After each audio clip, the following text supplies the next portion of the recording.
శ్రీమాత్రే నమః. శ్రీ లలితా సహస్రనామంలో 155వ శ్లోకము.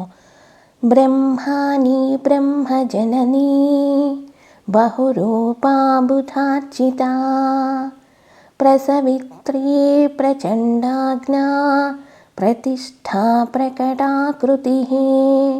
ఈ శ్లోకంలో మొత్తము 10 నామాలు వస్తున్నాయి. అంటే ఒక రకంగా 10 నామాలు అవుతాయి, ఒక రకంగా 9 నామాలు అవుతాయి.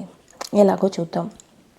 బ్రహ్మాని 3 అక్షరాల నామము, బ్రహ్మజనని 5 అక్షరాల నామము. ఇక్కడ కొంతమంది బ్రహ్మ ఒక నామంగాను జనని ఒక నామంగాను తీసుకుంటున్నారు.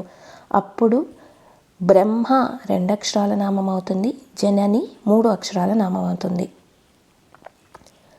బహురూప 4 అక్షరాల నామము, బుధార్చిత 4 అక్షరాల నామము, ప్రసవిత్రి 4 అక్షరాల నామము, ప్రచండ 3 అక్షరాల నామము, ఆజ్ఞ 2 అక్షరాల నామము, ప్రతిష్ఠ 3 అక్షరాల నామము, ప్రకటాకృతి 5 అక్షరాల నామము.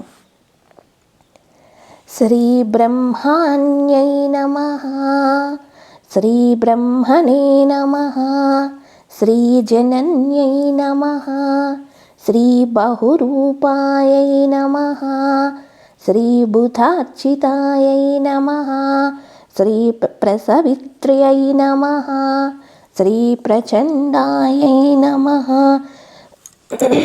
శ్రీ ఆజ్ఞాయై నమః, శ్రీ ప్రసవిత్ర్యై నమః, శ్రీ ప్రచండాయై నమః, శ్రీ ఆజ్ఞాయై నమః, శ్రీ ప్రతిష్ఠాయై నమః, శ్రీ ప్రకటాకృతయే నమః. ఇక్కడ సౌభాగ్య భాస్కరంలో శ్రీ ప్రకటాకృతయే నమః అని ఉంది. కానీ గురువులు పూజ్యులు సామవేదం షణ్ముఖ శర్మ గారు శ్రీ ప్రకటాకృత్యై నమః అన్నారు. కాబట్టి మీకు ఏది అలవాటు ఉంటే అది తీసుకోండి.